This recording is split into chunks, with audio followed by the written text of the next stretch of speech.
you're trying to make money with e-commerce and your ads aren't profitable, then you're going to want to listen to this. This is exactly how I wish someone explained ecom to me before I even got started. Because most people believe is throwing a few ads in there and voila, you're going to be rich. It's not like that. It's not like that at all. But it doesn't have to be complicated. So I'm going to show you with a few things how you should be thinking about creative strategy, your meta ad strategy, your offers and landing pages, funnels, etc., and your emails, and how all of that comes together to actually build a profitable business.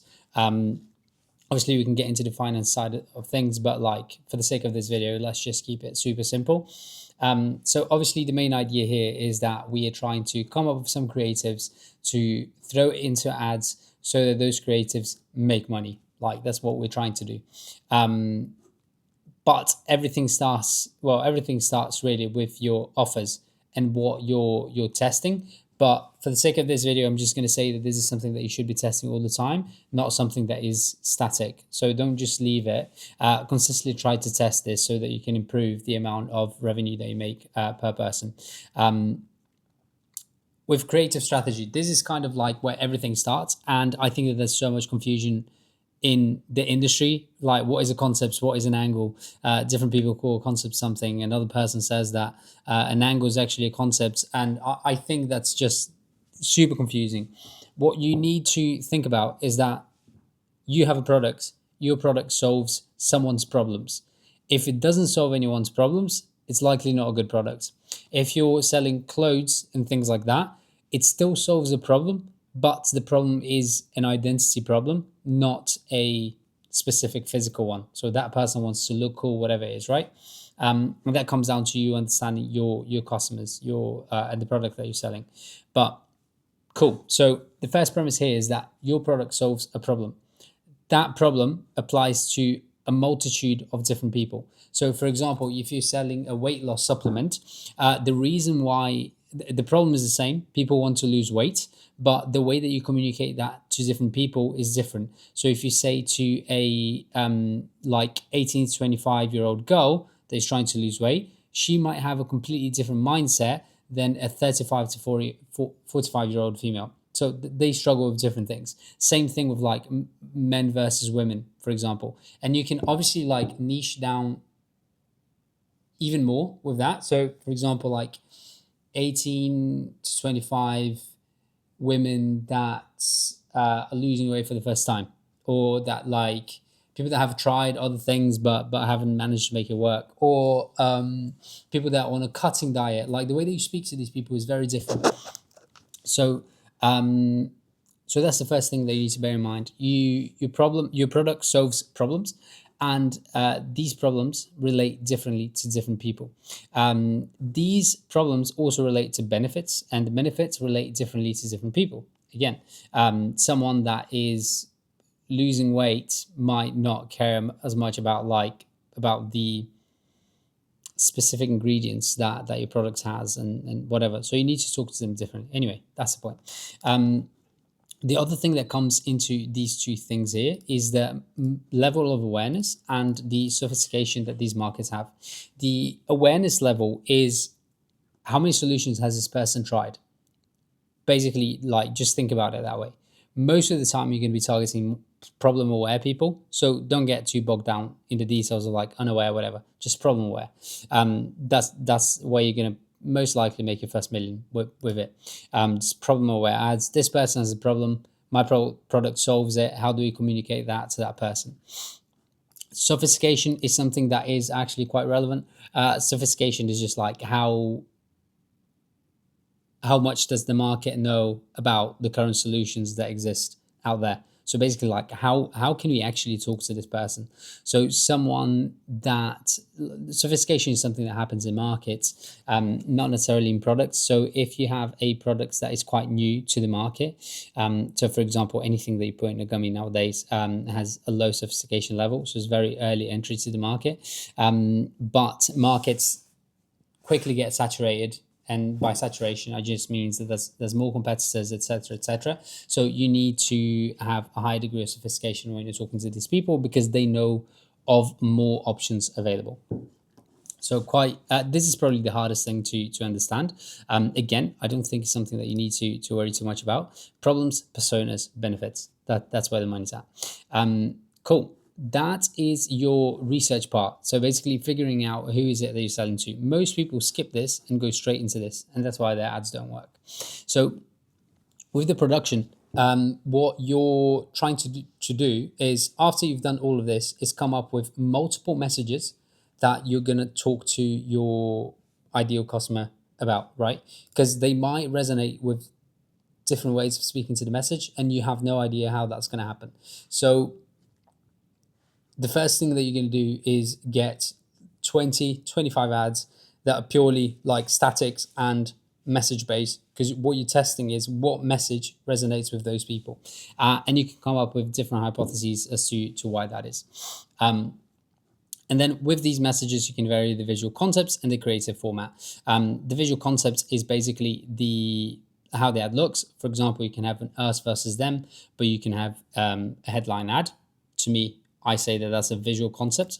And then you have a creative format, which is the way that you're going to show that message, which is also different. For example, you can have an us versus them that is static. You can have it in a video. You can have in a video that is a split screen. So like the iterations, this is when it comes to iterations, in my opinion, that you can get these messages that resonated with these people and make like an unlimited amount of iterations that are going to work a lot better than if they were like net new concepts.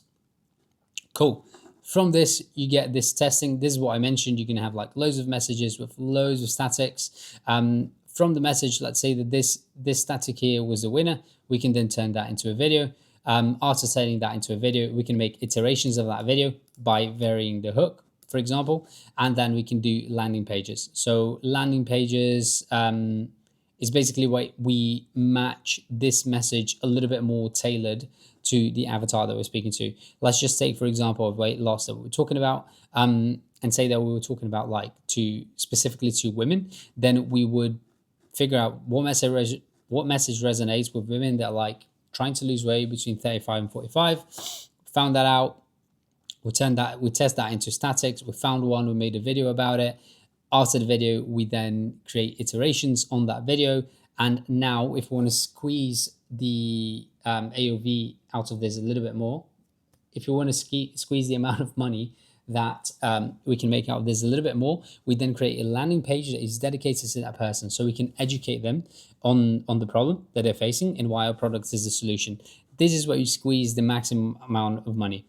Having said that, like this process, it's not easy. It's simple once you kind of like can wrap your head around it, but it is not easy. That gets into the creative strategy side of things. The meta strategy side of things, which is what I think most people worry about, myself included. Look, I look at the ad account every fucking day, and I want something magical to happen, and to take it from 1.5 to a 2.5 ROAS overnight. But the reality is that that's most likely not going to work. And the sooner you accept that, the better. Trust me, I've been there a million times. For my brand, more so than others, because when you're doing with someone else's money, someone else's account, it's a lot easier for you to deal with. But with your own, obviously you have like limiting beliefs that might just not let you get there, and that's fine. But this is basically the meta ad strategy that I'm using at the minute. So I have one highest volume campaign, which I put all of my creatives into it. Each ad set is a different concept that I'm testing, and each concept will have a visual variation of it. Basically, you can do it in a different way, but that's basically how I'm approaching it. And then here, after this, I have a scaling campaign, which is also a CBO.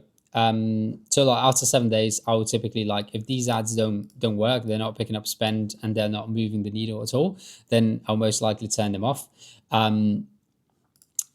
Just to free up some budget to go for the ones that are working the best. But let's say that they are working, then I leave the ad set on. And then what I'm going to do is take the winners via the post ID and put into a scaling CBO campaign. Some people call it Advantage Plus, but they're all Advantage Plus campaigns at this point. And then here we just have one ad set and the budget is just going to the winning ads. And obviously this is a more consolidated approach. I don't like keeping everything in one campaign purely because to me, the goal of these campaigns is different.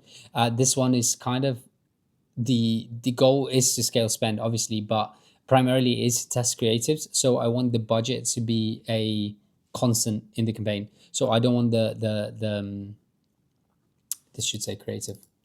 I don't want the budget to change in this that much. The only variable that I'm testing here is creative with less increments of budgets. And with this one is the budget is the variable. So I have less creatives and I put creatives less often here, but because I want the budget to be condensed to those specific winning set of creatives.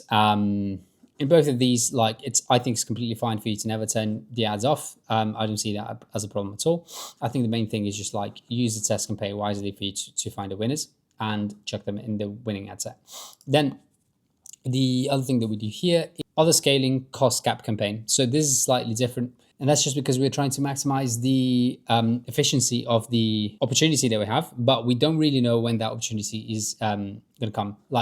So what's going to happen with this is that if you imagine that this is your cost to acquire a customer, what's going to happen on a cost cap is that this cost is going to stay the same, but the spend is going to fluctuate. So if you have like a £10,000 budget, that might go up to £10,000 one day and then come down to zero the next. And that just maximizes the opportunity wherever the opportunity is. So I like to have this in there as well. Typically we'll do better on weekends, whereas this I'm maximizing more for like a constant spend that I have that is going to always deliver the ad, and you can keep your business alive because you have to do it. So those are the structures that I'm using here. Having said that, I really want you guys to also think about other things because everyone focuses on this. But the reality is that you can drop your CPA if you do a good welcome flow. Like you don't have to just rely on ads. And if you do, it's probably why you're failing. Because if you send 2 to 3 campaigns a week, someone's going to pick you up on those offers and you're going to make more, you're going to send to more one-time purchases, but also you're going to make more repeat purchases, and the upside that you have on increasing LTV is so much higher than the one that you have on decreasing CAC. Decreasing cost of acquisition isn't something that you should be trying to do. It's something that you should be managing. So like, you know that CAC is going to rise. Like that's a given. It's 100% going to happen. So what you should do is try to come up with more creative ways to increase your average order value, first and foremost, but also to increase your lifetime value. And that's what email comes in. But obviously you can have, like, for example, if you have a welcome offer that goes and your pop-up is converting at 5%, if you double that, in theory, you're doubling your business and you're making CAC cheaper. So that's something that you should always be looking out for. Like, never just look at things through one lens, like meta ads, because it's not the only thing that matters to reducing your cost of acquisition.